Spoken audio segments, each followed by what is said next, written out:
The subtitle of this program is Feeling Phonics. The phonics system here is based on feeling, not listening. Feeling the sounds is what counts. So get out of your head and remember that learning takes place in other parts of the body as well. The preparation menu on DVD 1 offers some natural warm-ups for relaxation and breathing. Professional speakers and performers are aware of how valuable these methods are. You will be too if you do even a very quick physical warm-up before starting. A little yawning, stretching, and shaking does more to put you in shape for speech than you would ever think it does. The vowels E, A, Y are your tonal anchors. They are the most strongly vibrating sounds in this system. They begin as vibration in the vocal cords, but become greatly enriched as you learn to focus the sound waves on the hard palate, and more particularly on the gum ridge behind your front teeth. When you can regularly produce E, A, and Y as strongly vibrating tonal vowels, it is the single biggest contribution you can make to improving every aspect of your speech, for being understood clearly, distinguishing between long and short vowels like date and det, for clearly producing the second stage of two-stage vowels, I, oi, oi, for providing added resonance to all vibrating vowels and consonants, and last but not least, for infusing good sound quality and control into all your speech, keeping it anchored in good tonality at a low register. A lower pitch range, which opens the higher pitch range for intonation and making your speech more expressive. Mastering E, A, and Y will take you a long way. DVD 2 covers the structural vowels, the vowels that have a shape or structure that you can see and feel. In this system, they are assigned a number corresponding to the size of their lip shape. Number 1 is the smallest. Ooh. Ooh. Number 5 is one of the largest. Aw.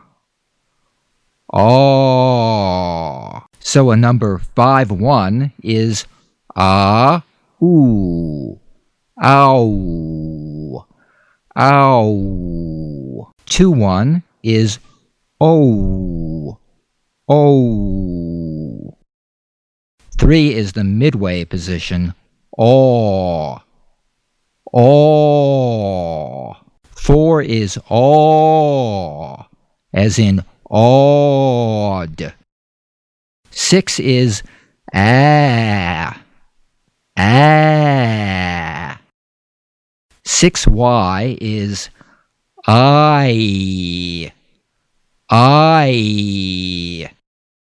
3Y is oi, oi. Giving good lip shapes to these vowels not only provides good pronunciation, but helps create a voice box or megaphone behind the lips. This is how actors project their voices to the back row of a theater, without shouting, with no apparent effort. And good structural action will enable your voice to carry effortlessly in a public speaking environment, or when you want to be heard over the background noise on a busy street, or in a noisy restaurant. In an increasingly noisy world, being able to project your voice is a real advantage. All these major vowels, both tonal and structural, are color-coded in yellow. For example, at least he died in the world's greatest laboratory. At least he died in the world's greatest laboratory. At least he died in the world's greatest laboratory.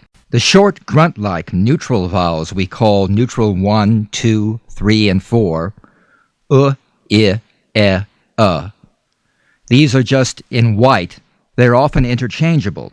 The important thing is to keep them very short, treat them very different from the major vowels. On DVD 2, you'll learn that one way to do this is to focus vocal energy on the surrounding consonants.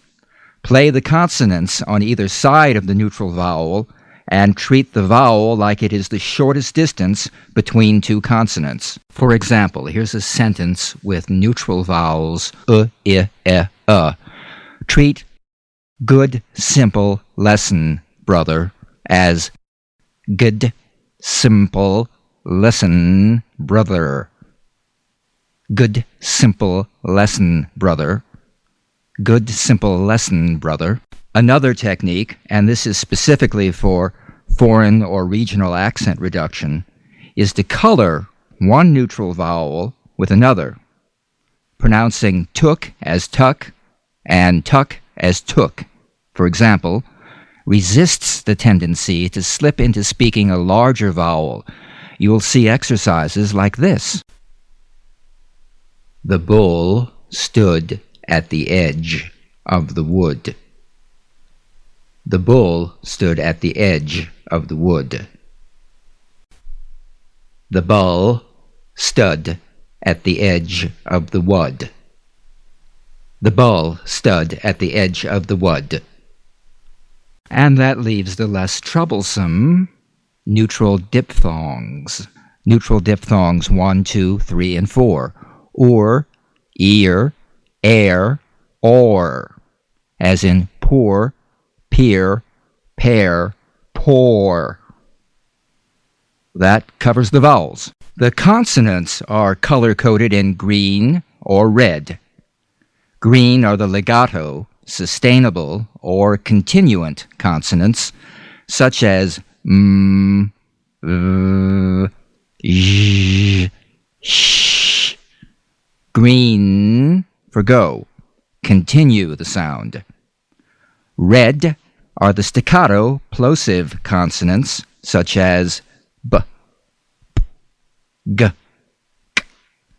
Red for stop. Feel the drum beat. There isn't a lot to say about the consonants' general dynamics because each has its own individual characteristics, which you'll learn about on DVD 3. Generally, the green are legato or sustainable, the red are staccato or plosive. They are studied in voiced and unvoiced pairs like the Z and the S, and the D and the T. Consonants are wonderful things, and they're generally underplayed by speakers who don't realize their great musical values. In the consonant lessons, we practice the full musical values, followed by a repetition using the consonants to convey meaning. Following each video lesson, you can select more practice material, which uses the same structure of a list of operative words, followed by those words in sentences, all repeated in 2 or 3 stages of vocal energy. DVDs 4 and 5 put a lot of emphasis on connected speech. Now you'll see a blue underline where words are connected. Get used to pronouncing these underlined phrases like they were one word. Getting a feeling for connected speech is the key to gaining a natural, smooth-flowing style of speech. If English is your second language, connected speech is also critical to developing your listening and comprehension of spoken English. Because people do not speak in separate words, they speak in logical, connected groups of words. Those who grew up speaking English use connected speech all the time, but even they sometimes stumble over their own words because they're not aware of the little tricks for avoiding pitfalls. Trained actors, of course, are able to deliver lengthy, complex, even tongue-twisting passages flawlessly. This is not a gift. They have simply learned the rules for linking one word into another with intention. Often I've had very bright people tell me that their problem is they speak too fast, that no one understands them. Fast-thinking or fluent-thinking persons should never be forced to slow down. They must simply learn speaking skills that will enable them to keep up with their fluent thought processes. When they've learned to articulate their consonants and to link them together skillfully, their problem is solved. Intonation and rhythm patterns go a long way in carrying the meaning across in English. You can be speaking with perfect pronunciation, but put the wrong stress on a syllable, and your whole statement may go without being understood. Likewise, with how and where your pitch and inflections rise and fall, and the tempo rhythms of your speech. Americans are used to hearing a familiar pattern of music in their speech. When you've learned to use the American pitch patterns to call attention to the important words in your speech, you become immediately more understandable. You should exaggerate these patterns and pitch jumps when you practice, especially if English is a second language to you. You may think you are using enough pitch when you are really using hardly any.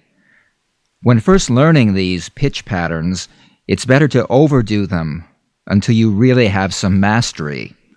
Later on, it will be easier for you to recognize the subtleties of intonation and how the same words can carry either a very precise meaning or even multiple layers of meaning. Remember, it's not what you say, it's how you say it. I always recommend watching news programs for intonation practice, particularly international news programs like those on the networks, ABC, CBS, NBC, or cable, CNN. My favorite among the network news programs is ABC's Peter Jennings. If you listen carefully, you'll notice that his use of intonation is very colorful and very, very effective. Even better for intonation practice is listening to a good public broadcasting or PBS news program. These are widely broadcast on PBS radio stations, so you could even listen in the car. On public television, you have the News Hour with Jim Lehrer. Jim and his panel moderators on the program, as well as the guests on the programs, use a great deal of intonation to get their ideas across. They are really getting into more complex issues, and to be sure they're being understood by a general audience, they really have to use a lot of intonation to make those ideas very clear. But all of these broadcasters are professional communicators, and as you become aware of the techniques they're using, you can use these techniques to give your own statements a clarity of through line while you're developing well-focused arguments. One final note, watching local news programs may not be as worthwhile. Those people are hired for their looks.